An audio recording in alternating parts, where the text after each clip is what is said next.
Welcome sa ating channel. Ito ay mga tips upang hindi ma-stroke ang ating mga alagang hamster. So alam nyo ba na mas mabilis mamatay sa init ang mga hamster kaysa sa lamig?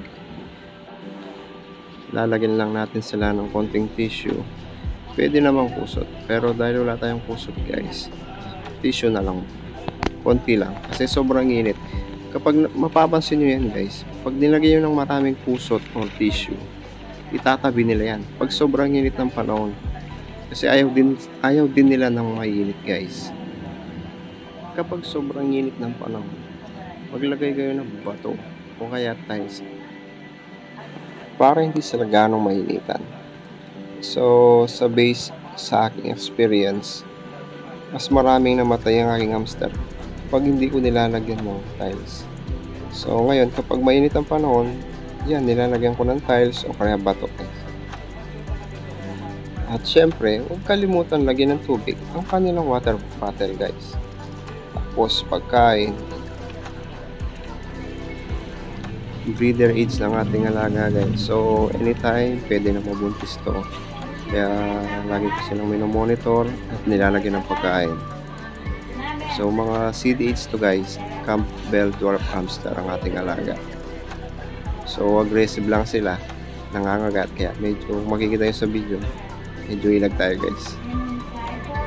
So hanggang dito muna guys. Please support our channel.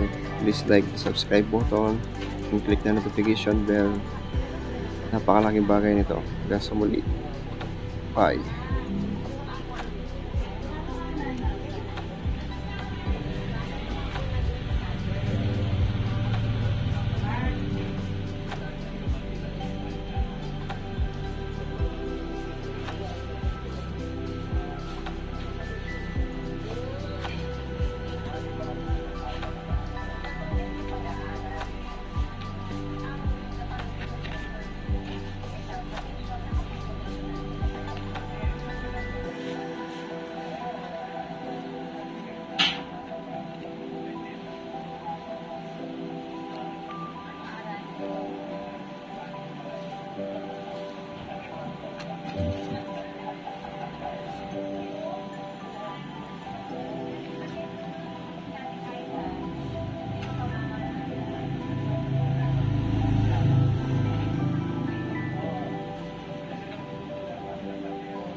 Nakakalimutan pala sa